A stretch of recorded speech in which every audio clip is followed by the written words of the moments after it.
Hello ಗೆಳೆಯರೆ, La excellence IAS ಪ್ರಸ್ತುತಪಡಿಸುತ್ತಿರುವ March 1ರ ಕನ್ನಡದಲ್ಲಿ ದಿ ಹಿಂದೂ ಸುದ್ದಿ ವಿಶ್ಲೇಷಣೆಗೆ ತಮಗೆಲ್ಲರಿಗೂ ಸ್ವಾಗತ. ಇಂದಿನ ಮೊದಲ article, ISRO puts Brazil's Amazonia 1 18 other satellites into orbit ಅನ್ನೋದಾಗಿದೆ. ಇದನ್ನು ನಾವು GS ಪೇಪರ್ 3 ಅಡಿಯಲ್ಲಿ ಸೈನ್ಸ್ ಅಂಡ್ ಟೆಕ್ನಾಲಜಿ ಅಡಿಯಲ್ಲಿ ಓದ್ಕೊಳ್ಬೋದಾಗುತ್ತೆ. ಇಸ್ರೋದ ಇತ್ತೀಚಿನ ಉಡಾವಣೆಗಳಾಗಿರ್ಬೋದು, ಅಲ್ಲಿ ಬಳಸುವಂಥ ಸ್ಪೇಸ್ ವೆಹಿಕಲ್ಸ್ ಅಥವಾ ಅಲ್ಲಿಂದ ಲಾಂಚ್ ಆಗುವಂಥ ಸ್ಯಾಟಲೈಟ್ಸ್ ಮತ್ತು ಅವುಗಳ ಪರ್ಪಸ್ ಏನಾಗಿರುತ್ತೆ, ಈ ಸ್ಪೇಸ್ ವೆಹಿಕಲ್ಸ್ಗಳು ಎಷ್ಟು ಹಂತದಿಂದ ಕೂಡಿರುತ್ತೆ, ಇವೆಲ್ಲವೂ ಕೂಡ ಪ್ರಿಲಿಮ್ಸ್ ಪರೀಕ್ಷಾ ದೃಷ್ಟಿಯಿಂದ ಸಾಕಷ್ಟು ಪ್ರಾಮುಖ್ಯತೆಯನ್ನು ಪಡೆದಿರುತ್ತೆ. ಜೊತೆಗೆ KPSCಯ ಯಾವುದೇ ಪರೀಕ್ಷೆಗಳಲ್ಲೂ ಕೂಡ ಇದ್ರ ಬಗ್ಗೆ ಪ್ರಶ್ನೆಗಳನ್ನು ಕೇಳ್ತಾ ಇರ್ತಾರೆ. ನಿನ್ನೆ ಅಷ್ಟೇ ಇಸ್ರೋದವರು, ಇಂಡಿಯನ್ ಸ್ಪೇಸ್ ರಿಸರ್ಚ್ ಆರ್ಗನೈಸೇಷನ್ ಅವರು ನಿನ್ನೆ ಅಂದರೆ ರಾಷ್ಟ್ರೀಯ ವಿಜ್ಞಾನ ದಿನಾಚರಣೆಯ ದಿನದಂದೇ polar satellite launch vehicle C-51 PSLV C-51 ಅನ್ನು ಬಳಕೆ ಮಾಡಿಕೊಂಡು 19 ಸ್ಯಾಟಲೈಟ್ಸ್ಗಳನ್ನು ಆರ್ಬಿಟ್ನಲ್ಲಿ ಇಡಲಾಗಿರ್ತಕ್ಕಂಥದ್ದು. ಅದರಲ್ಲಿ ಮುಖ್ಯವಾದಂಥ ಸ್ಯಾಟಲೈಟ್ ಅಂತ ಅಂದರೆ ಬ್ರೆಜಿಲ್ಸ್ನ ಅಮೆಜೋನಿಯಾ 1 ಅನ್ನುವಂಥದ್ದು. ಈ ಅಮೆಜೋನಿಯಾ 1 ಅನ್ನುವಂಥದ್ದು ಅರ್ತ್ ಅಬ್ಸರ್ವೇಷನ್ ಸ್ಯಾಟಲೈಟ್ ಆಗಿದ್ದು, ಇದು ಬ್ರೆಜಿಲ್ನಿಂದನೇ ಕಂಪ್ಲೀಟ್ ಆಗಿ ತಯಾರಾಗಿರುವಂಥದ್ದು. ಇದು ಅರ್ತ್ ಅಬ್ಸರ್ವೇಷನ್ ಮಾಡುವಂಥ ಸ್ಯಾಟಲೈಟ್ ಅನ್ನುವಂಥದ್ದು ಸ್ಪಷ್ಟವಾಗಿ ತಿಳಿದಿರಬೇಕಾಗತ್ತೆ. ಇಸ್ರೋದ ಕಮರ್ಷಿಯಲ್ ಆರ್ಮ್ ಆಗಿರುವಂಥ ನ್ಯೂ ಸ್ಪೇಸ್ ಇಂಡಿಯಾ ಲಿಮಿಟೆಡ್ನಿಂದ ಈ ಒಂದು ಮಿಷನ್ ಲಾಂಚ್ ಆಗಿರ್ತಕ್ಕಂಥದ್ದು. ಇದು ನ್ಯೂ ಸ್ಪೇಸ್ ಇಂಡಿಯಾ ಲಿಮಿಟೆಡ್ನವರು ಮಾಡಿರ್ತಕ್ಕಂಥ ಮೊದಲ ಮಿಷನ್ ಅಂತ ಕೂಡ ಹೇಳ್ಬೋದಾಗುತ್ತೆ. ಬ್ರೆಜಿಲ್ನ ಅಮೆಜೋನಿಯಾ 1 ಅನ್ನು ಹೊರತುಪಡಿಸಿ ಇನ್ನೂ 18 ಸ್ಯಾಟಲೈಟ್ಸ್ಗಳನ್ನು ಆರ್ಬಿಟ್ನಲ್ಲಿ ಇಡಲಾಗಿರ್ತಕ್ಕಂಥದ್ದು. ಅದರಲ್ಲಿ 13 ಸ್ಯಾಟಲೈಟ್ಸ್ಗಳು US ನಿಂದ ಆಗಿದ್ರೆ, ಇಲ್ಲಿನ 5 ಸ್ಯಾಟಲೈಟ್ಗಳನ್ನು ಭಾರತದ ಸ್ಪೇಸ್ ಕಿಡ್ಸ್ ಇಂಡಿಯಾ ಅನ್ನುವಂಥ ಚೆನ್ನೈ ಬೇಸ್ಡ್ ಒಂದು ಸಂಸ್ಥೆಯ ಅಡಿಯಲ್ಲಿ ಸ್ಟೂಡೆಂಟ್ಸ್ಗಳೇ ಬಿಲ್ಡ್ ಮಾಡಿರ್ತಕ್ಕಂಥ 5 ಸ್ಯಾಟಲೈಟ್ಸ್ಗಳನ್ನು, ಭಾರತದ ಸ್ಯಾಟಲೈಟ್ಸ್ಗಳನ್ನು ಕೂಡ ಆರ್ಬಿಟ್ನಲ್ಲಿ ಇಟ್ಟಿರ್ತಕ್ಕಂಥದ್ದು. ಇಸ್ರೋದ ಕಮರ್ಷಿಯಲ್ ಆರ್ಮ್ ಆಗಿರುವಂಥ ನ್ಯೂ ಸ್ಪೇಸ್ ಇಂಡಿಯಾ ಲಿಮಿಟೆಡ್ ಇದು ಡಿಪಾರ್ಟ್ಮೆಂಟ್ ಆಫ್ ಸ್ಪೇಸ್ನ ಅಡಿಯಲ್ಲಿ ಒಂದು ಪಬ್ಲಿಕ್ ಸೆಕ್ಟರ್ ಅಂಡರ್ಟೇಕಿಂಗ್ ಕೂಡ ಹೌದು. 2019ರಲ್ಲಿ ಇದನ್ನು ಕ್ರಿಯೇಟ್ ಮಾಡಿರ್ತಕ್ಕಂಥದ್ದು. ಇದು ಬಂದ ನಂತರದಲ್ಲಿ ಆಗಿರ್ತಕ್ಕಂಥ ಫಸ್ಟ್ ಡೆಡಿಕೇಟೆಡ್ ಲಾಂಚ್ ಕೂಡ ಈ ಒಂದು ಲಾಂಚ್ ಆಗಿದೆ. ಇಲ್ಲಿ PSLV C-51 ಸ್ಪೇಸ್ ವೆಹಿಕಲ್ ಅನ್ನು ಬಳಸಿಕೊಂಡು 19 ಸ್ಯಾಟಲೈಟ್ಸ್ಗಳನ್ನು ಇಡಲಾಗಿರ್ತಕ್ಕಂಥದ್ದು ಆರ್ಬಿಟ್ನಲ್ಲಿ. ಇಸ್ರೋದ ವರ್ಕ್ ಹಾರ್ಸ್ ಅಂತ ಹೇಳಿ ಯಾವ ಒಂದು ಲಾಂಚ್ ವೆಹಿಕಲ್ ಅನ್ನು ಕರೀತಾರೆ ಅನ್ನುವಂಥದ್ದನ್ನು ಕೂಡ ಪ್ರಶ್ನೆಯಾಗಿ ಕೇಳಬಹುದಾಗಿರುತ್ತೆ ಯಾವುದೇ ಪರೀಕ್ಷೆಯಲ್ಲಿ. ಇಸ್ರೋದ ವರ್ಕ್ ಹಾರ್ಸ್ ಅಂತಾನೆ ಗುರುತಿಸಿಕೊಳ್ಳುವಂಥ PSLV ವೆಹಿಕಲ್ ಅನ್ನು ಬಳಸಿಕೊಂಡು ಮಾಡ್ತಿರ್ತಕ್ಕಂಥ 53rd ಫ್ಲೈಟ್ ಆಗಿದೆ ಇದು ಇಸ್ರೋದ ಅಡಿಯಲ್ಲಿ. ಶ್ರೀಹರಿಕೋಟಾದಿಂದ ಉಡಾವಣೆ ಆಗಿರ್ತಕ್ಕಂಥ 78ನೇ ಮಿಷನ್ ಅಂತ ಕೂಡ ಇಲ್ಲಿ ಹೇಳ್ತಾ ಇದ್ದಾರೆ.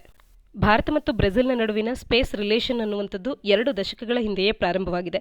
ಈ ಅಮೆಜಾನ್ 1 ಸ್ಯಾಟಲೈಟಿನ ಸಕ್ಸಸ್ಫುಲ್ ಲಾಂಚ್ನಿಂದಾಗಿ ಇನ್ನಷ್ಟು ಭಾರತ ಮತ್ತು ಬ್ರೆಜಿಲ್ ನಡುವಿನ ಸ್ಪೇಸ್ ಟೈಸ್ ಅನ್ನುವಂಥದ್ದು ಒಂದು ಹೈ ಪಾಯಿಂಟ್ ಅನ್ನ ರೀಚ್ ಆಗಿದೆ ಈ ಒಂದು ಸ್ಯಾಟಲೈಟ್ ಲಾಂಚ್ನ ಮುಖಾಂತರವಾಗಿ ಅಂತ ಕೂಡ ಅಫಿಷಿಯಲ್ಸ್ ತಿಳಿಸ್ತಾ ಇದ್ದಾರೆ. ಆರ್ಟಿಕಲ್ನ ಹಿನ್ನೆಲೆಯಲ್ಲಿ ಇಸ್ರೋದ ಅಡಿಯಲ್ಲಿ ಅತಿ ಹೆಚ್ಚು ಸ್ಯಾಟಲೈಟ್ಸ್ಗಳನ್ನು ಒಂದೇ ಬಾರಿಗೆ ಹೊತ್ತೊಯ್ದಂತ ಲಾಂಚ್ ವೆಹಿಕಲ್ ಯಾವುದು ಮತ್ತು ಆಗ ಎಷ್ಟು ಸ್ಯಾಟಲೈಟ್ಸ್ಗಳನ್ನು ಆರ್ಬಿಟ್ನಲ್ಲಿ ಇಡಲಾಗಿತ್ತು ಅನ್ನುವಂಥದ್ದನ್ನು ನೀವು ಕಮೆಂಟ್ ಸೆಕ್ಷನಲ್ಲಿ ಕಮೆಂಟ್ ಮಾಡಿ ತಿಳಿಸಿ.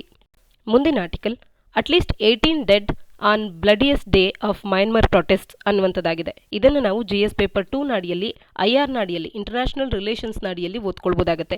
ಮಯನ್ಮಾರ್ ಭಾರತಕ್ಕೆ ಬಾರ್ಡರಿಂಗ್ ಕಂಟ್ರಿ ಅನ್ನುವಂಥದ್ದನ್ನು ನಾವಿಲ್ಲಿ ಕಾಣಬಹುದಾಗುತ್ತೆ. ಆಲ್ಮೋಸ್ಟ್ ನಾರ್ತ್ ಈಸ್ಟಿನ ಸಾಕಷ್ಟು ರಾಜ್ಯಗಳು ಮಯನ್ಮಾರ್ನೊಟ್ಟಿಗೆ ಬಾರ್ಡರ್ ಅನ್ನು ಶೇರ್ ಮಾಡಿಕೊಂಡಿದೆ. ನಾರ್ತ್ ಈಸ್ಟಿನ ಎಷ್ಟು ರಾಜ್ಯಗಳು ಮತ್ತು ಯಾವ ರಾಜ್ಯಗಳು ಮಯನ್ಮಾರ್ನೊಟ್ಟಿಗೆ ಬಾರ್ಡರ್ ಅನ್ನು ಶೇರ್ ಮಾಡಿಕೊಂಡಿದೆ ಅನ್ನುವಂಥದ್ದನ್ನು ನೀವು ಕಮೆಂಟ್ ಸೆಕ್ಷನ್ ಅಲ್ಲಿ ಕಮೆಂಟ್ ಮಾಡಿ ತಿಳಿಸಿ. ಈ ಮಯನ್ಮಾರ್ನ ಕುರಿತಂತೆ ಇಂದಿನ ಆರ್ಟಿಕಲ್ ಇರುವಂಥದ್ದು. ಮಯನ್ಮಾರ್ ಬಗೆಗಿನ ವಿಷಯ ಭಾರತಕ್ಕೆ ಯಾಕೆ ಇಂಪಾರ್ಟೆಂಟ್ ಆಗುತ್ತೆ ಅಂತಂದ್ರೆ, ಭಾರತವು look East policy, act East ಪಾಲಿಸಿಯ ಮುಖಾಂತರವಾಗಿ ಈಸ್ಟರ್ನ್ ಏಷ್ಯಾದಲ್ಲಿರ್ತಕ್ಕಂಥ ರಾಷ್ಟ್ರಗಳೊಟ್ಟಿಗೆ ಒಂದು ಒಳ್ಳೆ ಸಂಬಂಧವನ್ನು ಇಟ್ಕೊಳ್ಳೋದಕ್ಕೆ ಸ್ವಾತಂತ್ರ್ಯ ಬಂದ ನಂತರದಿಂದಲೂ ಕೂಡ ಪ್ರಯತ್ನ ಮಾಡ್ತಾ ಇರುವಂಥದ್ದು ಮತ್ತು ಈಸ್ಟರ್ನ್ ಏಷ್ಯಾದ ಕಂಟ್ರೀಸ್ಗಳೊಟ್ಟಿಗೆ ಒಂದು ಒಳ್ಳೆ ಸಂಬಂಧವನ್ನು ಕೂಡ ಹೊಂದಿದೆ. ಮತ್ತು ಮಯನ್ಮಾರ್ನ ಬಗ್ಗೆ ಸ್ಪೆಸಿಫಿಕ್ ಆಗಿ ನಾವು ನೋಡೋದಾದ್ರೆ, Asian Association for South East Asian ನೇಷನ್ಸಿನ ಮೆಂಬರ್ ಕಂಟ್ರಿ ಕೂಡ ಮಯನ್ಮಾರ್ ಇರುವಂಥದ್ದು. ಬಿಮ್ಸ್ಟೆಕ್ಕಿನ ಭಾಗವಾಗಿ ಕೂಡ ಮಯನ್ಮಾರ್ ರಾಷ್ಟ್ರ ಇರುವಂಥದ್ದನ್ನು ಕಾಣಬಹುದಾಗುತ್ತೆ. ಇದೆಲ್ಲದರ ಜೊತೆಗೆ ಇತ್ತೀಚೆಗಷ್ಟೇ ಆದಂಥ RCEP regional cooperation for economic partnership ಇದರ ಸದಸ್ಯ ಕೂಡ ಮಯನ್ಮಾರ್ ರಾಷ್ಟ್ರ ಹೌದು. ಈ ಎಲ್ಲದರಿಂದಾಗಿ ಮಯನ್ಮಾರ್ನಲ್ಲಾಗುವಂಥ ಬದಲಾವಣೆಗಳು ಭಾರತದ ಮಟ್ಟಿಗೂ ಕೂಡ ಪ್ರಾಮುಖ್ಯತೆಯನ್ನು ಪಡೆದಿರುತ್ತೆ. ಮಯನ್ಮಾರ್ನಲ್ಲಿ ಹಲವಾರು ವರ್ಷಗಳ ಹೋರಾಟದ ನಂತರದಲ್ಲಿ ಪ್ರಜಾಪ್ರಭುತ್ವ ಸ್ಥಾಪನೆಯಾಗಿತ್ತು. ಮಯನ್ಮಾರಿನ ಸ್ವಾತಂತ್ರ್ಯ ಹೋರಾಟದಲ್ಲಿ ಸಾಕಷ್ಟು ಪ್ರಾಮುಖ್ಯತೆ ಪಡೆದಿರುವಂತಹ ಆಂಗ್ ಸಾನ್ ಸೂಕಿ ಅವರ ಪಾರ್ಟಿ ಅಲ್ಲಿ ಈಗ ಸರ್ಕಾರದಲ್ಲಿ ಇದ್ದಿದ್ದಂಥದ್ದು. ಆದರೆ ಮಿಲಿಟರಿ ಫೋರ್ಸಸ್ ಮತ್ತೆ ಅಲ್ಲಿ ಒಂದು ಆಡಳಿತವನ್ನು ತನ್ನ ಕೈಗೆ ತಗೊಳ್ಳೋದಕ್ಕೆ ಶುರು ಮಾಡ್ತಾ ಇರುವಂಥದ್ದು. ಈ ಮಿಲಿಟರಿ ಫೋರ್ಸಸ್ಗಳ ಮಿಲಿಟರಿ ರೂಲಿಂಗ್ ಬೇಡ ಅಂತ ಹೇಳಿ ಆಂಗ್ ಸಾನ್ ಸೂಕಿ ಅವರ ಸರ್ಕಾರವನ್ನು ಮತ್ತೆ ಅವರ ಪಾರ್ಟಿ ಅನ್ನುವಂಥದ್ದು ಮತ್ತೆ ರೂಲಿಂಗ್ನಲ್ಲಿ ಇರಬೇಕು ಅಂತ ಹೇಳಿ ಶಾಂತಿಯುತವಾಗಿ ಪ್ರೊಟೆಸ್ಟ್ ಮಾಡ್ತಿದ್ದಂಥ ಸಾಕಷ್ಟು ಮಂದಿ ಪ್ರೊಟೆಸ್ಟರ್ಸ್ಗಳಿಗೆ ಅವರ ವಿರುದ್ಧವಾಗಿ ಮಿಲಿಟರಿ ಫೋರ್ಸಸ್ ಅನ್ನುವಂಥದ್ದು ನಿನ್ನೆ ವೈಲೆಂಟ್ ಆಕ್ಷನ್ಸ್ ಗಳನ್ನು ತಗೊಂಡಿರ್ತಕ್ಕಂಥದ್ದು. ಅದರಲ್ಲಿ ಅಟ್ಲೀಸ್ಟ್ 18 ಮಂದಿಯಾದರೂ ಸಾವಿಗೀಡಾಗಿರ್ತಕ್ಕಂಥದ್ದನ್ನು ನಾವು ನೋಡ್ಬೋದಾಗುತ್ತೆ. ಹಾಗಾಗಿ United nation human rights commission ಕೂಡ ಇದನ್ನು ಕಂಡೆಮ್ ಮಾಡ್ತಾ ಇದೆ. ಇದನ್ನು ಒಂದು ಡೆಡ್ಲಿ ಕ್ರ್ಯಾಕ್ ಡೌನ್ ಅಂತ ಹೇಳಿ ಹೇಳ್ತಾ ಇರ್ತಕ್ಕಂಥದ್ದು. US, UK ನಂತ ರಾಷ್ಟ್ರಗಳು ಈ ಮಿಲಿಟರಿ ಲೀಡರ್ಸ್ಗಳ ವಿರುದ್ಧವಾಗಿ ಸ್ಯಾಂಕ್ಷನ್ಸ್ಗಳನ್ನು ಹಾಕಿರ್ತಕ್ಕಂಥದ್ದು. ಹಾಗೆ US ಕೂಡ ಎಲ್ಲ ರಾಷ್ಟ್ರಗಳಿಗೂ ಕರೆ ನೀಡಿದೆ ಮಯನ್ಮಾರ್ನ ಪರವಾಗಿ ದನಿ ಎತ್ತಬೇಕು ಅಂತ ಹೇಳಿ. ಮಯನ್ಮಾರ್ ಸುದ್ದಿಯಲ್ಲಿರೋದ್ರಿಂದ ಮಯನ್ಮಾರ್ನೊಟ್ಟಿಗೆ ಭಾರತದಾಗಿರ್ತಕ್ಕಂಥ ಸಂಬಂಧಗಳೇನು ಮತ್ತು ಮಯನ್ಮಾರ್ ಮತ್ತು ಭಾರತ ಎರಡೂ ಕೂಡ ಇರುವಂಥ ಯಾವುದೇ ಗ್ರೂಪಿಂಗ್ ಆಗಿರ್ಬೋದು ಮತ್ತು ಮಯನ್ಮಾರ್ನಲ್ಲಿರ್ತಕ್ಕಂಥ ಯಾವ ಫಾರ್ಮ್ ಆಫ್ ಗೌರ್ಮೆಂಟ್ ಅಲ್ಲಿ ರೂಲಿಂಗ್ನಲ್ಲಿದೆ ಇವೆಲ್ಲವೂ ಕೂಡ ನಮಗೆ ಎಕ್ಸಾಮ್ ಪರ್ಸ್ಪೆಕ್ಟಿವ್ನಲ್ಲಿ ತಿಳಿದಿರಬೇಕಾಗುತ್ತೆ. ಇನ್ನು ಮುಂದಿನ article vaccine for people aged 60 and above from today ಅನ್ನೋದಾಗಿದೆ. ಇಲ್ಲಿ ನಾವು GS ಪೇಪರ್ 2 ಅಡಿಯಲ್ಲಿ ಹೆಲ್ತ್ ಅಡಿಯಲ್ಲಿ ಇದನ್ನು ಓದ್ಕೊಳ್ಬೋದಾಗುತ್ತೆ. COVID-19 ವ್ಯಾಕ್ಸಿನೇಷನ್ಗೆ ಸಂಬಂಧಪಟ್ಟಂತ ಆರ್ಟಿಕಲ್ ಆಗಿರ್ತಕ್ಕಂಥದ್ದು. ಇಲ್ಲಿ 60 ವರ್ಷ ಮೇಲ್ಪಟ್ಟಂತವರಿಗೆ ಇಂದಿನಿಂದ ವ್ಯಾಕ್ಸಿನೇಷನ್ ಅನ್ನ ಪ್ರಾರಂಭ ಮಾಡ್ತಾ ಇದ್ದಾರೆ. ನರೇಂದ್ರ ಮೋದಿ ಅವರು ಕೂಡ ವ್ಯಾಕ್ಸಿನೇಷನ್ ಅನ್ನ ಇವತ್ತು ಪಡ್ಕೊಂಡಿರ್ತಕ್ಕಂಥದ್ದು. 45+ ಇರ್ತಕ್ಕಂಥವ್ರಿಗೆ ಅಂದರೆ 45 ವರ್ಷಕ್ಕೂ ಮೇಲ್ಪಟ್ಟಂಥವ್ರಿಗೆ ಕೋಮಾರ್ಬಿಡಿಟೀಸ್ ಇದ್ರೂ ಕೂಡ ಅವರು ಕೂಡ ಈ ವ್ಯಾಕ್ಸಿನೇಷನ್ಗೆ ಎಲಿಜಿಬಲ್ ಆಗಿರ್ತಕ್ಕಂಥದ್ದನ್ನು ಆರ್ಟಿಕಲ್ ಮಾತನಾಡ್ತಾ ಇದೆ. ಇಲ್ಲಿ 60 ವರ್ಷ ಮೇಲ್ಪಟ್ಟವ್ರಿಗೂ ಮತ್ತು 45ರಿಂದ 59 ವಯಸ್ಸಿನ ಏಜ್ ಬ್ರಾಕೆಟ್ನಲ್ಲಿ ಇರ್ತಕ್ಕಂಥವ್ರಿಗೆ ವಿತ್ ಕೋಮಾರ್ಬಿಡಿಟೀಸ್ ಇರುವಂಥವ್ರಿಗೂ ಕೂಡ ವ್ಯಾಕ್ಸಿನೇಷನ್ ಅನ್ನುವಂಥದ್ದು ಡೆಲ್ಲಿಯಲ್ಲಿ ಇಂದು ಪ್ರಾರಂಭ ಆಗಿರ್ತಕ್ಕಂಥದ್ದು. 192 ಹಾಸ್ಪಿಟಲ್ಸ್ಗಳಲ್ಲಿ ಈ ಡ್ರೈವ್ ಆರಂಭ ಆಗಿದ್ರೆ ಅದರಲ್ಲಿ ಪ್ರೈವೇಟ್ ಹಾಸ್ಪಿಟಲ್ಸ್ಗಳ ಪಾತ್ರವೇ ಹೆಚ್ಚಾಗಿರ್ತಕ್ಕಂಥದ್ದು. 136 ಪ್ರೈವೇಟ್ ಹಾಸ್ಪಿಟಲ್ಸ್ಗಳಿದ್ರೆ 56 ಗೌರ್ಮೆಂಟ್ ಹಾಸ್ಪಿಟಲ್ಸ್ಗಳಿದೆ. ಇದನ್ನು ಯಾತಕ್ಕೆ ಹೇಳ್ತಿದ್ದೀನಿ ಅಂತ ಅಂದರೆ ಪ್ರೈವೇಟ್ ಹಾಸ್ಪಿಟಲ್ಸ್ಗಳು ಎಷ್ಟರ ಮಟ್ಟಿಗೆ ವ್ಯಾಕ್ಸಿನೇಷನ್ ಡ್ರೈವ್ನಲ್ಲಿ ತಮ್ಮ ಒಂದು ಪಾಲನ್ನು ನೀಡ್ತಿದೆ ಅನ್ನುವಂಥದ್ದು ನಮಗೆ ತಿಳಿದಿರಲಿ ಅಂತ ಹೇಳಿ. ಇಲ್ಲಿ ಪ್ರೈವೇಟ್ ಹಾಸ್ಪಿಟಲ್ಸ್ಗಳು ಒಂದು ಡೋಸೇಜ್ಗೆ $250 ಕಾಸ್ಟ್ ಅನ್ನ ಮಾಡ್ತಾ ಇದ್ದಾರೆ. ಇನ್ನ ಗವರ್ಮೆಂಟ್ ಹಾಸ್ಪಿಟಲ್ಸ್ಗಳಲ್ಲಿ ಫ್ರೀ ಆಗಿ ಕೂಡ ಈ ವ್ಯಾಕ್ಸಿನೇಷನ್ ಅನ್ನ ನೀಡಲಾಗ್ತಾ ಇದೆ. ಒಂದು ಕಡೆ ಸೆಕೆಂಡ್ ವೇವ್ ಆಫ್ ಇನ್ಫೆಕ್ಷನ್ಸ್ ಮತ್ತೆ ಬರ್ತಿದೆಯೇನೋ ಅನ್ನುವಂತೆ COVID-19 ಕೇಸಸ್ಗಳ ಸಂಖ್ಯೆ ಹೆಚ್ಚಾಗ್ತಾ ಇದೆ. ಇನ್ನೊಂದು ಕಡೆ ವ್ಯಾಕ್ಸಿನೇಷನ್ ಕೂಡ ಈಗ ಹೆಚ್ಚು ಜನಕ್ಕೆ ರೀಚ್ ಆಗ್ತಾ ಇರುವಂತದ್ದು. ಅಬೌವ್ 60 ಇರುವಂತವ್ರಿಗೂ ಕೂಡ ವ್ಯಾಕ್ಸಿನೇಷನ್ ಪ್ರಾರಂಭವಾಗಿರುವಂತದ್ದು. ಇದೆಲ್ಲವನ್ನ ಈ ಆರ್ಟಿಕಲ್ ನಮಗೆ ತಿಳಿಸುತ್ತೆ. ಇಲ್ಲಿಂದ ನಾವು ಪ್ರಿಲಿಮ್ಸ್ ಪರ್ಸ್ಪೆಕ್ಟಿವ್ನಲ್ಲಿ ಇಂಪಾರ್ಟೆಂಟ್ ಆಗುವಂಥ ಒಂದು ಅಂಶ ಅಂತ ಅಂದರೆ ಈ ವ್ಯಾಕ್ಸಿನೇಷನ್ಗೆ ರಿಜಿಸ್ಟರ್ ಆಗೋದಕ್ಕೆ ಅಥವಾ ಒಂದು ಅಪಾಯಿಂಟ್ಮೆಂಟನ್ನು ಬುಕ್ ಮಾಡೋದಕ್ಕೆ ಅಂತ ಹೇಳಿ ಕೋವಿನ್ ಅನ್ನುವಂಥ ಪೋರ್ಟಲ್ನಲ್ಲಿ ಅಪಾಯಿಂಟ್ಮೆಂಟನ್ನು ಬುಕ್ ಮಾಡಬೇಕಾಗುತ್ತೆ. ಕೋವಿನ್ ಅನ್ನುವಂಥ ಪೋರ್ಟಲ್ ಯಾವುದಕ್ಕೆ ಸಂಬಂಧಪಟ್ಟಿತ್ತು ಅಂತ ಅಂದಾಗ ವ್ಯಾಕ್ಸಿನೇಷನ್ನ ವಿಚಾರವಾಗಿ ರಿಜಿಸ್ಟರ್ ಮಾಡ್ಕೊಳ್ಳೋದಕ್ಕೆ ಕೋವಿನ್ ಪೋರ್ಟಲನ್ನು ಬಳಕೆ ಮಾಡ್ಕೊಳ್ಬೋದಾಗಿತ್ತು ಅನ್ನುವಂಥದ್ದು ನಮಗೆ ಸ್ಪಷ್ಟವಾಗಿ ತಿಳಿದಿರಲಿ. ಮುಂದಿನ article PM calls for water conservation drive ಅನ್ನೋದಾಗಿದೆ. ಇಲ್ಲಿ ನಿನ್ನೆಯಷ್ಟೇ ಮನ್ ಕಿ ಬಾತ್ನಲ್ಲಿ ಮಾತನಾಡಿರ್ತಕ್ಕಂಥ ಪ್ರಧಾನಮಂತ್ರಿ ಮೋದಿಯವರು ನಿನ್ನೆಯ ಮನ್ ಕಿ ಬಾತ್ನಲ್ಲಿ ಲ್ಯಾಬ್ ಟು ಲ್ಯಾಂಡ್ ಅನ್ನುವಂಥ ಒಂದು ಮಂತ್ರವನ್ನು ನಾವು ಈಗ ಮುಂದೆ ತಗೊಂಡು ಹೋಗಬೇಕಾಗತ್ತೆ ಅನ್ನುವಂಥದ್ದನ್ನು ತಿಳಿಸ್ತಾ ಇದ್ದಾರೆ. ಇಲ್ಲಿ ಸೈನ್ಸ್ ಅಂಡ್ ಟೆಕ್ನಾಲಜಿಗೆ ಹೆಚ್ಚಿನ ಕಾಂಟ್ರಿಬ್ಯೂಷನ್ ಅನ್ನು ನೀಡುವಂಥದ್ದು. ಈ ಮೂಲಕವಾಗಿ ಪವರ್ ಆಫ್ ಸೈನ್ಸ್ ಅನ್ನುವಂಥದ್ದು ಸಾಕಷ್ಟು ಪ್ರಾಮುಖ್ಯತೆಯನ್ನು ಪಡೆದಿದೆ. ನಮ್ಮ ಆತ್ಮನಿರ್ಭರ್ ಭಾರತ್ ಕ್ಯಾಂಪೇನ್ನಲ್ಲಿ ವಿಜ್ಞಾನ ಕ್ಷೇತ್ರದಲ್ಲಾಗುವಂಥ ಅನ್ವೇಷಣೆಗಳಿಂದಾಗಿ ಸಾಕಷ್ಟು ಅಭಿವೃದ್ಧಿ ಆಗೋದಿದೆ. ಆತ್ಮನಿರ್ಭರ್ ಭಾರತ್ ಕ್ಯಾಂಪೇನ್ ಸಕ್ಸಸ್ಫುಲ್ ಆಗೋದಕ್ಕೆ ಕೂಡ ಸೈನ್ಸಿನ ಕಾಂಟ್ರಿಬ್ಯೂಷನ್ ಬಹಳನೇ ಇದೆ ಅಂತ ಹೇಳಿ ಲ್ಯಾಬ್ ಟು ಲ್ಯಾಂಡ್ ಅನ್ನುವಂಥ ಮಂತ್ರವನ್ನು ನಾವೆಲ್ಲರೂ ಪಾಲಿಸಬೇಕು ಅಂತ ಹೇಳಿ ಸೈನ್ಸ್ನ ಬಗ್ಗೆ ಹೆಚ್ಚಿನ ಪ್ರಾಮುಖ್ಯತೆಯನ್ನು ನೀಡಿ ನಿನ್ನೆಯ ಮನ್ ಕಿ ಬಾತ್ನಲ್ಲಿ ಮಾತನಾಡಿರ್ತಕ್ಕಂಥದ್ದು. ಜೊತೆಗೆ ತಮಿಳನ್ನು ಕಲಿಯೋದಕ್ಕೆ ನಾನು ಎಫರ್ಟನ್ನು ಹಾಕಲಿಲ್ಲ. ತಮಿಳ್ ಅನ್ನುವಂಥದ್ದು ಒಂದು ಬ್ಯೂಟಿಫುಲ್ ಲ್ಯಾಂಗ್ವೇಜ್ ಆಗಿದೆ ಅನ್ನುವಂಥದ್ದನ್ನು ಮೋದಿಯವರು ಮಾತನಾಡಿದ್ದಾರೆ. ಇಲ್ಲಿ ನಮಗೆ ಗೊತ್ತು ತಮಿಳ್ ಅನ್ನುವಂಥದ್ದು ಈಗಾಗಲೇ ಶಾಸ್ತ್ರೀಯ ಸ್ಥಾನಮಾನವನ್ನು ಪಡ್ಕೊಂಡಿರ್ತಕ್ಕಂಥ ಒಂದು ಲ್ಯಾಂಗ್ವೇಜ್ ಅಂತ ಹೇಳಿ ಇಲ್ಲಿ ತಮಿಳಿನ ಬಗ್ಗೆ ಮಾತನಾಡ್ತಾ ಇದ್ದಾರೆ. ಇನ್ನುಳಿದ ಭಾರತದ ಯಾವೆಲ್ಲ ಭಾಷೆಗಳು ಶಾಸ್ತ್ರೀಯ ಸ್ಥಾನಮಾನವನ್ನು ಪಡ್ಕೊಂಡಿದೆ ಅನ್ನುವಂಥದ್ದನ್ನು ನೀವು ಕಮೆಂಟ್ ಸೆಕ್ಷನ್ನಲ್ಲಿ ಕಮೆಂಟ್ ಮಾಡಿ ತಿಳಿಸಿ. ಮುಂದಿನ article need to reset India China trade ties ಅಂತ ಹೇಳಿ ಫಾರಿನ್ ಸೆಕ್ರೆಟರಿ HV ಶ್ರಿಂಗ್ಲಾ ಅವರು ತಿಳಿಸ್ತಾ ಇರ್ತಕ್ಕಂಥದ್ದು.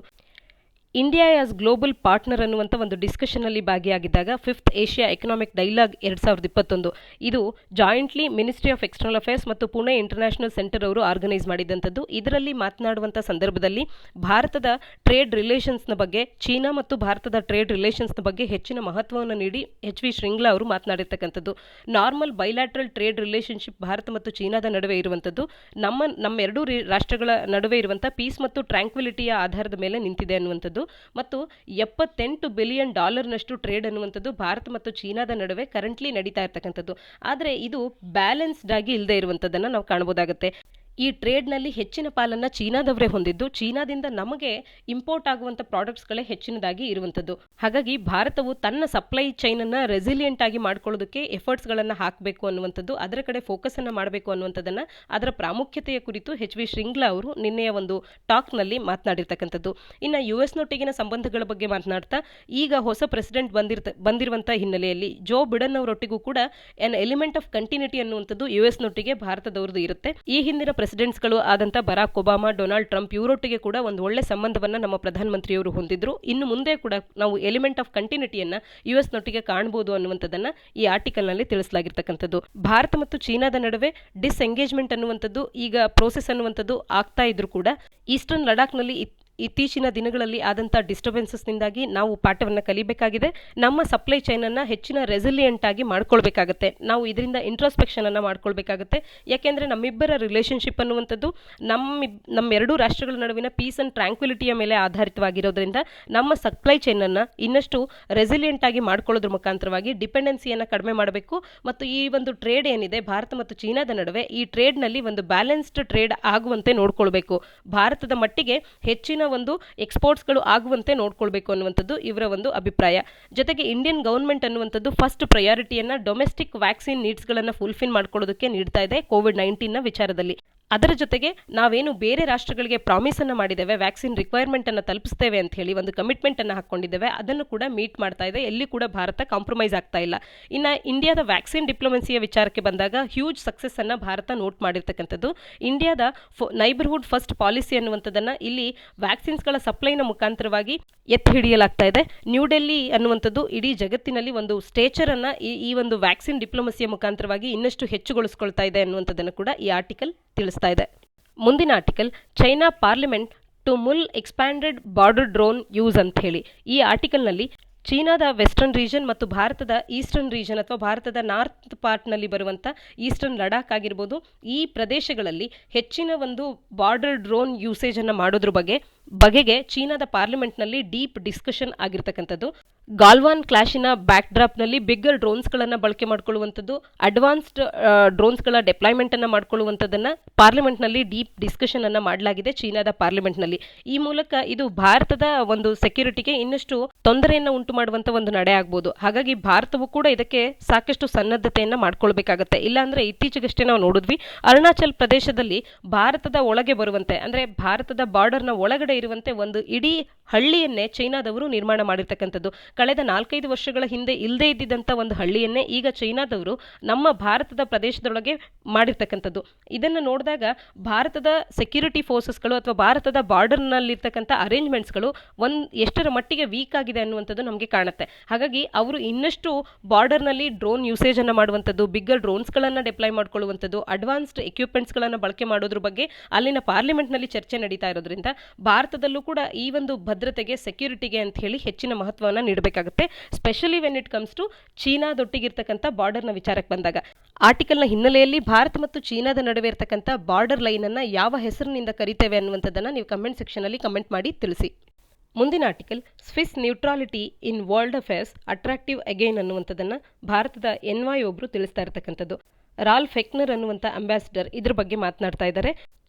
ಭಾರತದ ಅಂಬಾಸಿಡರ್ ರಾಲ್ಫ್ ಹೆಕ್ನರ್ನವರು ಏಷ್ಯನ್ ಪಾತ್ ಫೈಂಡರ್ಸ್ ಅನ್ನುವಂಥ ಒಂದು ಆರ್ಗನೈಸೇಷನ್, ಇದೊಂದು ಓಪನ್ ನಾಲೆಡ್ಜ್ ಶೇರಿಂಗ್ ಪ್ಲಾಟ್ಫಾರ್ಮ್ ಆಗಿದೆ ಪಾಲಿಸಿ ಪ್ಲಾನರ್ಸ್ ಮತ್ತು ಅಕಾಡೆಮಿಕ್ಸ್ಗಳಿಗೆ.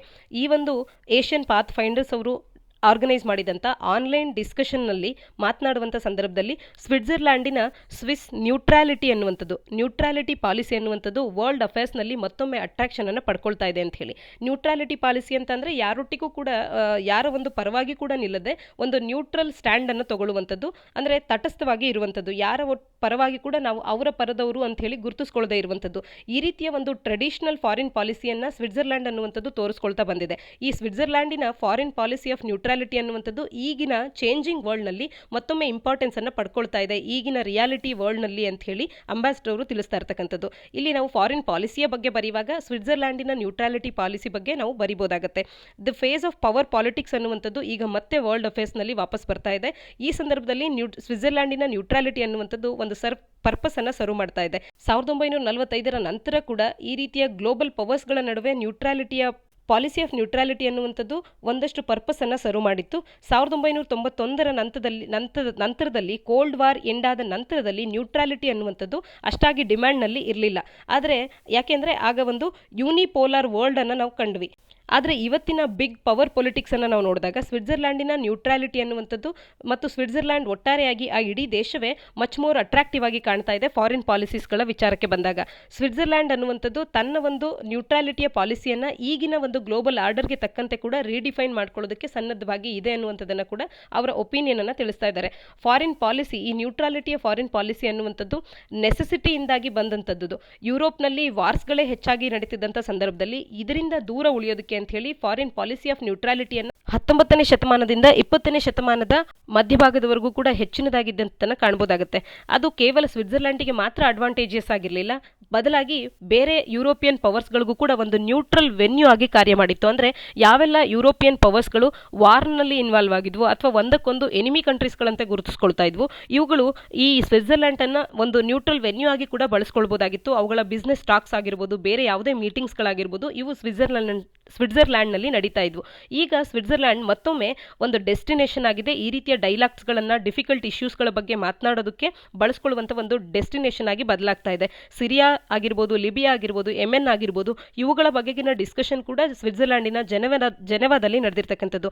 ಇರಾನ್ ಟಾಕ್ಸ್ಗಳ ಕುರಿತಂತೆ ಲಾಟ್ ಆಫ್ ಟಾಕ್ಸ್ಗಳು ಕೂಡ ಜೆನೆವಾದಲ್ಲಿ ನಡೀತಾ ಇರತಕ್ಕಂಥದ್ದು. ಈ ರೀತಿಯಾಗಿ ಸ್ವಿಟ್ಜರ್ಲ್ಯಾಂಡ್ ಮತ್ತೊಮ್ಮೆ ಸ್ವಿಟ್ಜರ್ಲ್ಯಾಂಡಿನ ನ್ಯೂಟ್ರಾಲಿಟಿ ಅನ್ನುವಂಥ ಫಾರಿನ್ ಪಾಲಿಸಿ ಅನ್ನುವಂಥದ್ದು ಮತ್ತೊಮ್ಮೆ ಇಂಪಾರ್ಟೆನ್ಸ್ನಲ್ಲಿ ಬಂದಿರತಕ್ಕಂಥದ್ದು ಅಂತ ಹೇಳಿ ಈ ಆರ್ಟಿಕಲ್ನಲ್ಲಿ ರಾಲ್ಫ್ ಫೆಕ್ನರ್ ಅನ್ನುವಂಥ ಅಂಬಾಸಿಡರ್ ಅವರು ತಿಳಿಸ್ತಾ ಇದ್ದಾರೆ. ಇದರ ಮುಖಾಂತರವಾಗಿ ನಾವು ತಿಳ್ಕೊಳ್ಬೇಕಾಗಿರುವಂಥದ್ದು ಫಾರಿನ್ ಪಾಲಿಸಿಯ ಬಗ್ಗೆ ಬರೆಯುವಾಗ ಇತ್ತೀಚಿನ ವರ್ಲ್ಡ್ ಆರ್ಡರ್ನಲ್ಲಿ ಸ್ವಿಟ್ಜರ್ಲ್ಯಾಂಡಿನ ನ್ಯೂಟ್ರಾಲಿಟಿಯ ಪಾಲಿಸಿ ಏನಿದೆ ಇದು ಕೂಡ ಸಾಕಷ್ಟು ಪ್ರಾಮುಖ್ಯತೆಯನ್ನು ಪಡ್ಕೊಂಡಿದೆ. ಈ ರೀತಿಯ ಒಂದು ಪಾಲಿಸಿಯಿಂದ ಯಾವುದೇ ರಾಷ್ಟ್ರಗಳ ನಡುವೆ ವಾರ್ಸ್ ಆಗಿರ್ಬೋದು ಅಥವಾ ಎನಿಮಿಟಿ ಅನ್ನುವಂಥದ್ದು ಬೆಳೀತಾ ಇದ್ರೆ ಅಥವಾ ಒಂದು ಸಾಲ್ವ್ ಮಾಡ್ಕೊಳ್ಳೋಕ್ಕಾಗದೇ ಇರುವಂಥ ಪ್ರಾಬ್ಲಮ್ಸ್ಗಳು ಬರ್ತಾ ಇದೆ ಅಂದಾಗ ಇಂಥ ಒಂದು ರಾಷ್ಟ್ರವನ್ನು, ಒಂದು ನ್ಯೂಟ್ರಲ್ ಕಂಟ್ರಿಯ ಒಂದು ವೆನ್ಯೂವನ್ನು ಆಯ್ಕೆ ಮಾಡಿಕೊಂಡು ಇಲ್ಲಿ ಡಿಸ್ಕಷನ್ಸ್ಗಳನ್ನು ಇಟ್ಕೊಳ್ಬೋದಾಗುತ್ತೆ. ಮತ್ತು ಭಾರತವು ಹೇಗೆ ಥರ್ಡ್ ವರ್ಲ್ಡ್ ಕಂಟ್ರೀಸ್ಗಳು ಅಂತ ಹೇಳಿ ಸ್ವಾತಂತ್ರ್ಯದ ನಂತರದಲ್ಲಿ ಗುರುತಿಸ್ಕೊಂಡಿದ್ದಂಥ ಕಂಟ್ರೀಸ್ಗಳು, ಭಾರತವು ಆಗಷ್ಟೇ ಸ್ವಾತಂತ್ರ್ಯವನ್ನು ಕಂಡಂಥ ರಾಷ್ಟ್ರ ಆಗಿತ್ತು. 1950ರ ನಂತರದಲ್ಲಿ ಭಾರತ ಇನ್ನೂ ಕೂಡ ಡೆವಲಪ್ಮೆಂಟ್ಗೆ ಹೆಚ್ಚಿನ ಪ್ರಾಮುಖ್ಯತೆಯನ್ನು ಕೊಡ್ತಾ ಇತ್ತು. ಭಾರತದಲ್ಲಿ ಇನ್ನೂ ಕೂಡ ಬೇಸಿಕ್ ನೆಸೆಸಿಟೀಸ್ಗಳನ್ನು ಕೂಡ ಫಿಲ್ ಮಾಡ್ಕೊಳ್ಳೋದಕ್ಕೆ ಸಾಧ್ಯ ಆಗದೇ ಇರುವಂಥ ಸ್ಥಿತಿಯಲ್ಲಿದ್ದಾಗ ರಷ್ಯಾ ಮತ್ತು ಅಮೆರಿಕದ ನಡುವೆ ಹೆಜಿಮನಿಗಾಗಿ ಒಂದು ಸೂಪರ್ ಪವರ್ ಅಂತ ಹೇಳಿ ಗುರುತಿಸ್ಕೊಳ್ಳೋದಕ್ಕಾಗಿ ಫೈಟ್ ಅನ್ನುವಂಥದ್ದು ನಡೀತಾ ಇತ್ತು. ಈ ಸಂದರ್ಭದಲ್ಲಿ ಭಾರತ ಏನಾದರೂ ಯಾವುದೇ ಒಂದು ಪಕ್ಷವನ್ನು ತಗೊಂಡಿದ್ರು ಕೂಡ ಭಾರತಕ್ಕೆ ಸಾಕಷ್ಟು ತೊಂದರೆಗಳೇ ಆಗ್ತಾ ಇತ್ತು. ಈ ಹಿನ್ನೆಲೆಯಲ್ಲಿ ಥರ್ಡ್ ವರ್ಲ್ಡ್ ಕಂಟ್ರೀಸ್ಗಳು ಅಂದರೆ ತಮ್ಮದೇ ಆದಂಥ ನೆಸೆಸಿಟೀಸ್ಗಳನ್ನು ಫಿಲ್ ಮಾಡ್ಕೊಳ್ಳೋದಕ್ಕೆ ಅಂತ ಹೇಳಿ ಕಾರ್ಯ ಮಾಡ್ತಿದ್ದಂಥವು, ಇತ್ತೀಚೆಗೆ ಆಗಷ್ಟೇ ಸ್ವಾತಂತ್ರ್ಯವನ್ನು ಪಡೆದಿದ್ದಂಥ ಕಂಟ್ರೀಸ್ಗಳಾಗಿರ್ಬೋದು ಅಥವಾ ಇನ್ನೂ ಕೂಡ ಅಂಡರ್ ಡೆವಲಪ್ಡ್ ಆಗಿ ಉಳಿದಿದ್ದಂಥ ಕಂಟ್ರೀಸ್ಗಳು ಸೇರಿ ನಾನ್ ಅಲೈನ್ಮೆಂಟ್ ಮೂವ್ಮೆಂಟ್ ನಾಮನ್ನು ಕೂಡ ಪ್ರಾರಂಭ ಮಾಡಿದ್ದನ್ನು ನಾವು ನೆನಪಿಸ್ಕೊಳ್ಬೋದಾಗುತ್ತೆ. ಇದೇ ರೀತಿಯಾಗಿ ಅಂದರೆ ನಾಮ್ನಲ್ಲಿ ಭಾಗಿಯಾಗೋದ್ರ ಮುಖಾಂತರವಾಗಿ ನಾವು ಯಾರ ಪರವಾಗೂ ಇಲ್ಲ ಅಂತ ಹೇಳಿ ನಾನ್ ಅಲೈನ್ಮೆಂಟ್ ಒಂದು ಕಂಟ್ರಿಯಾಗಿ ಉಳ್ಕೊಂಡಿದ್ದಂಥದ್ದು. ಇದೇ ರೀತಿಯಾಗಿ ಸ್ವಿಟ್ಜರ್ಲ್ಯಾಂಡ್ ಕೂಡ ಯುರೋಪ್ನ ಭಾಗವಾಗಿ ಇದ್ದೂ ಕೂಡ ಸ್ವಿಟ್ಜರ್ಲ್ಯಾಂಡ್ ಅನ್ನುವಂಥದ್ದು ಒಂದು ನ್ಯೂಟ್ರಾಲಿಟಿಯ ಪಾಲಿಸಿಯನ್ನು ತೋರಿಸಿರ್ತಕ್ಕಂಥದ್ದು. ನ್ಯೂಟ್ರಾಲಿಟಿ ಅನ್ನುವಂಥದ್ದು ಸ್ವಿಟ್ಜರ್ಲ್ಯಾಂಡಿನ ಟ್ರೆಡಿಷನಲ್ ಫಾರಿನ್ ಪಾಲಿಸಿ ಆಗಿದೆ. ಅದು ಈಗಿನ ಗ್ಲೋಬಲ್ ವರ್ಲ್ಡ್ ಆರ್ಡರ್ನಲ್ಲೂ ಕೂಡ ಪ್ರಾಮುಖ್ಯತೆಯನ್ನು ಪಡ್ಕೊಳ್ತಾ ಇದೆ ಅನ್ನುವಂಥದ್ದನ್ನು ಈ ಆರ್ಟಿಕಲ್ ತೋರಿಸ್ತಾ ಇದೆ. ಮುಂದಿನ article rural engineering colleges to lose 1200 teachers ಅನ್ನೋದಾಗಿದೆ. ಇಲ್ಲಿ ಒಂದು ಸ್ಕೀಮ್ನ ಬಗ್ಗೆ ಮಾತನಾಡ್ತಾ ಇದ್ದಾರೆ. ಈ ಸ್ಕೀಮ್ನ ಬಗ್ಗೆ ಮಾಹಿತಿ ಇದ್ರೆ ಸಾಕಾಗುತ್ತೆ. ಇಲ್ಲಿ ವರ್ಲ್ಡ್ ಬ್ಯಾಂಕಿನ ಫಂಡೆಡ್ ಪ್ರಾಜೆಕ್ಟ್ ಆಗಿದ್ದಂಥ ಒಂದು ಪ್ರಾಜೆಕ್ಟ್ನ ಅಡಿಯಲ್ಲಿ ಈ ಪ್ರಾಜೆಕ್ಟ್ ಅನ್ನ ಮೆರಿಟ್ ಪ್ರಾಜೆಕ್ಟ್ ಅಂತ ಕರಿತೇವೆ. MERITE merit project. ಈ ಪ್ರಾಜೆಕ್ಟ್ನ ಅಡಿಯಲ್ಲಿ ರೂರಲ್ ಏರಿಯಾಸ್ನಲ್ಲಿರುವಂಥ ಇಂಜಿನಿಯರಿಂಗ್ ಕಾಲೇಜಸ್ಗಳಲ್ಲಿ ಅಲ್ಲಿನ ಗುಣಮಟ್ಟ, ಟೆಕ್ನಿಕಲ್ ಎಜುಕೇಷನಿನ ಗುಣಮಟ್ಟ ಹೆಚ್ಚಾಗಲಿ ಅಂತ ಹೇಳಿ, ಕ್ವಾಲಿಟಿ ಇಂಪ್ರೂವ್ ಆಗಲಿ ಅಂತ ಹೇಳಿ ವರ್ಲ್ಡ್ ಬ್ಯಾಂಕ್ನವರು ಫಂಡ್ ಮಾಡೋದ್ರ ಮುಖಾಂತರವಾಗಿ ಸಾವಿರಾರು ಮಂದಿ ಟೀಚರ್ಸ್ಗಳನ್ನು ರೂರಲ್ ಇಂಜಿನಿಯರಿಂಗ್ ಕಾಲೇಜಸ್ಗಳಲ್ಲಿ ಒಂದು ಜಾಬನ್ನು ಪಡ್ಕೊಳ್ಳುವಂತೆ ಮಾಡಲಾಗಿತ್ತು. ಆದರೆ ಈಗ ಆ ಫಂಡಿಂಗ್ ಅನ್ನುವಂಥದ್ದು ಸ್ಟಾಪ್ ಆಗ್ತಾ ಇದೆ. ಇದರ ಮುಖಾಂತರವಾಗಿ 1200 ಟೀಚರ್ಸ್ಗಳು ರೂರಲ್ ಇಂಜಿನಿಯರಿಂಗ್ ಕಾಲೇಜಸ್ಗಳಿಂದ ಅವರು ದೂರ ಹೋಗ್ತಾ ಇದ್ದಾರೆ. ಹಾಗಾಗಿ ಅಷ್ಟು ಮಂದಿಗೆ ಕೆಲಸವನ್ನು ಕೂಡ ಕಳ್ಕೊಳ್ತಾ ಇದ್ದಾರೆ. ಜೊತೆಗೆ ರೂರಲ್ ಇಂಜಿನಿಯರಿಂಗ್ ಕಾಲೇಜಸ್ಗಳ ಕ್ವಾಲಿಟಿ ಅನ್ನುವಂಥದ್ದು ಕೂಡ ಇನ್ನು ಮುಂದೆ ಗುಣಮಟ್ಟ ಕೂಡ ಕಡಿಮೆ ಆಗೋದಿದೆ. ಹಾಗಾಗಿ ಕೇಂದ್ರ ಸರ್ಕಾರದವರು ಕೂಡ ತಮ್ಮದೇ ಆದಂಥ ಒಂದು ಓನ್ ಮೆರಿಟ್ ಪ್ರಾಜೆಕ್ಟ್ ಅನ್ನ ವಿತ್ ಸಿಮಿಲರ್ ಆಬ್ಜೆಕ್ಟಿವ್ಸ್ಗಳ ಒಟ್ಟಿಗೆ ತಗೊಂಡು ಬರ್ತಾ ಇದೆ. ಹಾಗಾಗಿ ಮೆರಿಟ್ ಪ್ರಾಜೆಕ್ಟ್ ಅಂದ್ರೆ ಏನು ಅಂತ ತಕ್ಷಣ ನಮಗೆ ತಿಳಿದಿರಬೇಕಾಗುತ್ತೆ. ರೂರಲ್ ಏರಿಯಾಸ್ಗಳಲ್ಲಿ, ರೂರಲ್ ಇಂಜಿನಿಯರಿಂಗ್ ಕಾಲೇಜಸ್ಗಳಲ್ಲಿ ಟೆಕ್ನಿಕಲ್ ಎಜುಕೇಷನಿನ ಕ್ವಾಲಿಟಿಯನ್ನು ಇಂಪ್ರೂವ್ ಮಾಡೋದಕ್ಕೆ ಅಂತ ಹೇಳಿ ಇಷ್ಟು ದಿನ ವರ್ಲ್ಡ್ ಬ್ಯಾಂಕ್ ಫಂಡೆಡ್ ಒಂದು ಪ್ರೋಗ್ರಾಮ್ ಅನ್ನುವಂಥದ್ದು ನಡೀತಾ ಇತ್ತು. ಈಗ ಸೆಂಟರ್ ಕೂಡ ಇದೇ ರೀತಿಯಾದಂಥ ಒಂದು ಸಿಮಿಲರ್ ಆಬ್ಜೆಕ್ಟಿವ್ಸ್ಗಳನ್ನು ಹೊಂದಿರತಕ್ಕಂಥ ಒಂದು ಮೆರಿಟ್ ಪ್ರಾಜೆಕ್ಟ್ ಅನ್ನು ಹೊರತರೋದಕ್ಕೆ ಉದ್ದೇಶವನ್ನು ಹೊಂದಿದೆ ಅಂತ ಹೇಳಿ. ಆದರೆ ಸೆಂಟರ್ ತರುವಂಥ ಪ್ರಾಜೆಕ್ಟ್ ಅನ್ನುವಂಥದ್ದು ಇನ್ನೂ ಕೂಡ ಕಾರ್ಯರೂಪಕ್ಕೆ ಬರಬೇಕು ಅಂತ ಅಂದರೆ ಇನ್ನಷ್ಟು ಕಾಲಾವಕಾಶ ಬೇಕಾಗುತ್ತೆ. ಅಲ್ಲಿವರೆಗೂ ಕ್ವಾಲಿಟಿ ಇಂಪ್ರೂವ್ಮೆಂಟ್ ಅನ್ನುವಂಥದ್ದು ಟೆಕ್ನಿಕಲ್ ಎಜುಕೇಷನ್ ವಿಚಾರದಲ್ಲಿ ಗ್ರಾಮೀಣ ಭಾಗದಲ್ಲಿ ಕಷ್ಟ ಆಗೋದಿದೆ ಅನ್ನುವಂಥದ್ದನ್ನ ಈ ಆರ್ಟಿಕಲ್ ತಿಳಿಸ್ತಾ ಇದೆ. ಇಂದಿನ ಒಂದು ಎಡಿಟೋರಿಯಲ್ ಅನ್ನು ಡಿಸ್ಕಸ್ ಮಾಡೋಣ. ಅ ವುಲ್ಫ್ ಇನ್ ವಾಚ್ ಡಾಗ್ಸ್ ಕ್ಲಾತಿಂಗ್ ಅನ್ನುವಂಥದ್ದು. ಕಳೆದ ವಾರವಷ್ಟೇ ಆನ್ಲೈನ್ ಅಥವಾ ಡಿಜಿಟಲ್ ಪ್ಲಾಟ್ಫಾರ್ಮ್ಸ್ಗಳಿಗೆ ಅವುಗಳನ್ನು ರೆಗ್ಯುಲೇಟ್ ಮಾಡಲಿಕ್ಕೆ ಅಂತ ಹೇಳಿ ಹೊಸ ರೂಲ್ಸನ್ನು ಏನು ತಂದಿದೆ ಕೇಂದ್ರ ಸರ್ಕಾರ, ಇದರ ವಿಚಾರವಾಗಿ ಈ ಆರ್ಟಿಕಲ್ ಮಾತನಾಡ್ತಾ ಇರ್ತಕ್ಕಂಥದ್ದು. ಕಳೆದ ವಾರವಷ್ಟೇ electronics and IT minister Ravishankar Prasad ರವರು ಈ ಒಂದು information technology guidelines for intermediaries and digital media ethics code rules ಅನ್ನು 2021 ಇದನ್ನು ಮೀಡಿಯಾದ ಮುಂದೆ ಪ್ರೆಸೆಂಟ್ ಮಾಡಿರ್ತಕ್ಕಂಥದ್ದು, ಇದನ್ನು ಲಾಂಚ್ ಮಾಡಿರ್ತಕ್ಕಂಥದ್ದು. ಇದನ್ನು ಸಾಫ್ಟ್ ಟಚ್ ಓವರ್ಸೈಟ್ ಮೆಕ್ಯಾನಿಸಮ್ ಅಂತ ಕೂಡ ಅವರು ಹೇಳಿರ್ತಕ್ಕಂಥದ್ದು. ಸರ್ಕಾರದ ಪ್ರೆಸ್ ನೋಟ್ ಈ ಒಂದು ಇಂಟರ್ಮೀಡಿಯರಿ ಗೈಡ್ಲೈನ್ಸ್ಗಳನ್ನು ಪ್ರೋಗ್ರೆಸಿವ್ ಮತ್ತು ಲಿಬರಲ್ ಅಂತ ಹೇಳಿ ಕೂಡ ಕರೆದುಕೊಂಡಿರ್ತಕ್ಕಂಥದ್ದು. ಇದರ ಬಗ್ಗೆ ಈ ಆರ್ಟಿಕಲ್ ಮಾತನಾಡ್ತಾ ಇದೆ. ಈ ಗೈಡ್ಲೈನ್ಸ್ಗಳ ಮುಖಾಂತರವಾಗಿ ಸೋಷಿಯಲ್ ಮೀಡಿಯಾಸ್ಗಳನ್ನು ಓವರ್ ದಿ ಟೈಮ್ ಪ್ಲಾಟ್ಫಾರ್ಮ್ಸ್ಗಳು, OTT ಪ್ಲಾಟ್ಫಾರ್ಮ್ಸ್ಗಳನ್ನು, ಡಿಜಿಟಲ್ ನ್ಯೂಸನ್ನು ಇವೆಲ್ಲವನ್ನು ಕೂಡ ಮಾನಿಟರ್ ಮಾಡುವಂಥ ಕಾರ್ಯವನ್ನು ಈ ಒಂದು ಇಂಟರ್ಮೀಡಿಯರೀಸ್ ಮತ್ತು ಡಿಜಿಟಲ್ ಮೀಡಿಯಾ ಎಥಿಕ್ಸ್ ಕೋಡ್ ಅಂತ ಹೇಳಿ ಬಂದಿರತಕ್ಕಂಥ ಒಂದು ಗೈಡ್ಲೈನ್ ಅನ್ನುವಂಥದ್ದು ಮಾಡಲಿದೆ. ಇದನ್ನು ಈ ರೀತಿಯಾದಂಥ ಒಂದು ಓವರಾಲ್ ಗೈಡ್ಲೈನ್ಸ್ ಅನ್ನುವಂಥದ್ದು ಭಾರತದಲ್ಲಿ ಡಿಜಿಟಲ್ ನ್ಯೂಸ್ನ ವಿಚಾರವಾಗಿರ್ಬೋದು, OTT ಪ್ಲಾಟ್ಫಾರ್ಮ್ಸ್ಗಳಿಗಾಗಿರ್ಬೋದು, ಸೋಷಿಯಲ್ ಮೀಡಿಯಾಗೆ ಆಗಿರ್ಬೋದು ಇರಲಿಲ್ಲ. ಆದರೆ ಇತ್ತೀಚೆಗಷ್ಟೇ ಟ್ವಿಟರ್ನಲ್ಲಿ ಒಂದಷ್ಟು ಹ್ಯಾಶ್ಟ್ಯಾಗ್ಸ್ಗಳನ್ನು ಬಳಕೆ ಮಾಡಿಕೊಂಡು ಸರ್ಕಾರದ ವಿರುದ್ಧವಾಗಿ ಮಾತನಾಡಿದಂಥದ್ದು, ಕ್ರಿಟಿಸೈಸ್ ಮಾಡಿದಂಥದ್ದು ಮತ್ತು ಆ ಹ್ಯಾಶ್ಟ್ಯಾಗ್ಸ್ಗಳನ್ನು ನಂತರದಲ್ಲಿ ಟ್ವಿಟರ್ ಸರ್ಟನ್ ಹ್ಯಾಶ್ಟ್ಯಾಗ್ಸ್ಗಳನ್ನು ಹ್ಯಾಂಡಲ್ಸ್ಗಳನ್ನು ತೆಗೆದು ಹಾಕಿದಂಥದ್ದು ಇವೆಲ್ಲವನ್ನು ಕೂಡ ನಾವು ನೆನಪಿಸ್ಕೊಳ್ಬೋದಾಗುತ್ತೆ. ಈ ರೀತಿಯ ಸನ್ನಿವೇಶಗಳು ಮುಂದೆ ಬರಬಾರ್ದು ಅಂತ ಹೇಳಿ ಇವೆಲ್ಲವಕ್ಕೂ ಕೂಡ ಒಂದು ಓವರಾಲ್ ರೆಗ್ಯುಲೇಟರಿ ಮೆಕ್ಯಾನಿಸಮ್ ಇರಲಿ ಅಂತ ಹೇಳಿ ಕೇಂದ್ರ ಸರ್ಕಾರದವರು ಇಂಥ ಒಂದು ಇಂಟರ್ಮೀಡಿಯರಿ ಗೈಡ್ಲೈನ್ಸ್ಗಳನ್ನು ತಂದಿರತಕ್ಕಂಥದ್ದು. ಇದನ್ನು ಕ್ರಿಟಿಸೈಸ್ ಮಾಡುವಂತೆ ಈ ಆರ್ಟಿಕಲ್ ಇರುವಂಥದ್ದು. ಇಲ್ಲಿ ಈ ರೀತಿಯ ಒಂದು ರೆಗ್ಯುಲೇಟರಿ ಫ್ರೇಮ್ವರ್ಕ್ ಅನ್ನುವಂಥದ್ದು ಖಂಡಿತವಾಗ್ಲೂ ಬೇಕಾಗುತ್ತೆ. 2000ನೇ ಇಸ್ವಿಯಲ್ಲಿ ಬಂದಂಥ IT ಆ್ಯಕ್ಟ್ನ ಪರ್ವ್ಯೂವ್ನ ಅಡಿಯಲ್ಲಿ ಡಿಜಿಟಲ್ ನ್ಯೂಸ್ ಮೀಡಿಯಾವನ್ನು IT ಆ್ಯಕ್ಟ್ನ ಅಡಿಯಲ್ಲಿ ರೆಗ್ಯುಲೇಟ್ ಮಾಡಲಾಗ್ತಾ ಇತ್ತು. ಆದರೆ ಯಾವುದೇ ಲೆಜಿಸ್ಲೇಟಿವ್ ಆ್ಯಕ್ಷನ್ಸ್ಗಳು ಇದಕ್ಕೆ ಇರಲಿಲ್ಲ. ಆದರೆ ಅದನ್ನು ಕೂಡ ಕ್ರಿಟಿಸೈಸ್ ಮಾಡಲಾಗ್ತಾ ಇತ್ತು. ಒಟ್ಟಾರೆಯಾಗಿ ಓವರ್ ದಿ ಟಾಪ್ ಪ್ಲಾಟ್ಫಾರ್ಮ್ಸ್ಗಳಲ್ಲಿ ಪಾರ್ನೋಗ್ರಫಿ ಹೆಚ್ಚಾಗುವಂಥದ್ದು ಅಥವಾ ಸೆಕ್ಷುಯಲ್ ಕಂಟೆಂಟನ್ನು ಹೆಚ್ಚಿನದಾಗಿ ತೋರಿಸುವಂಥದ್ದು, ಯಾವುದೇ ಡಿಜಿಟಲ್ ನ್ಯೂಸ್ನ ಹೆಸರಿನಲ್ಲಿ ಫೇಕ್ ನ್ಯೂಸ್ಗಳು ಬರ್ತಾ ಇರುವಂಥದ್ದಾಗಿರ್ಬೋದು, ಅಥವಾ ಸೋಷಿಯಲ್ ಮೀಡಿಯಾ ಪ್ಲಾಟ್ಫಾರ್ಮ್ಸ್ಗಳಲ್ಲಿ ಫ್ರೀಡಮ್ ಆಫ್ ಸ್ಪೀಚ್ ಇದೆ ಅಂತ ಹೇಳಿ ಯಾವುದೇ ರಿಸ್ಟ್ರಿಕ್ಷನ್ಸ್ಗಳಿಲ್ಲದೆ ಸಾಕಷ್ಟು ರೀತಿಯಾಗಿ ಒಂದು ಹೇಟ್ರೆಡ್ ಫೀಲಿಂಗನ್ನು ಹುಟ್ಟುಹಾಕುವಂಥ ಕಂಟೆಂಟ್ ಬರುವಂಥದ್ದಾಗಿರ್ಬೋದು, ಅಥವಾ ಅವರ ಒಂದು ಎಕ್ಸ್ಪ್ರೆಷನ್ನಿಂದಾಗಿ ಫ್ರೀಡಮ್ ಆಫ್ ಎಕ್ಸ್ಪ್ರೆಷನ್ ಇದೆ ಅಂತ ಹೇಳಿ ಅವರ ವ್ಯೂಸನ್ನು ಎಕ್ಸ್ಪ್ರೆಸ್ ಮಾಡೋದ್ರಿಂದಾಗಿ ವೈಲೆಂಟ್ ಆಕ್ಟಿವಿಟೀಸ್ಗಳು ಆಗ್ತಾ ಇರುವಂಥದ್ದಾಗಿರ್ಬೋದು. ಈ ರೀತಿ ಸಾಕಷ್ಟು ಅಂಶಗಳು ನಡೀತಾ ಇದೆ ಅಂತ ಹೇಳಿ ಇವೆಲ್ಲಕ್ಕೂ ಕೂಡ ಒಂದು ರೆಗ್ಯುಲೇಟರಿ ಫ್ರೇಮ್ವರ್ಕ್ ಇರಲಿ ಅಂತ ಹೇಳಿ ಈ ರೀತಿಯ ಒಂದು guidelines for intermediary and digital media ethics code ಅನ್ನು 2021ರಲ್ಲಿ ಕಳೆದ ವಾರವಷ್ಟೇ ತಂದಿರತಕ್ಕಂಥದ್ದು. ಆದರೆ ಈ ಎಡಿಟೋರಿಯಲ್ನ ಲೇಖಕರು ಈ ರೀತಿಯ ಗೈಡ್ಲೈನ್ಸ್ ಬಂದಿರೋದ್ರಿಂದಾಗಿ ಫ್ರೀಡಮ್ ಆಫ್ ಎಕ್ಸ್ಪ್ರೆಷನ್ಗೆ ಮತ್ತು ಕ್ರಿಯೇಟಿವಿಟಿಗೆ ಒಂದು ಕ್ಯಾಶುಯಾಲಿಟಿ ರೀತಿಯಲ್ಲಿ ಈ ಗೈಡ್ಲೈನ್ ಅನ್ನುವಂಥದ್ದು ವರ್ಕ್ ಆಗುತ್ತೆ.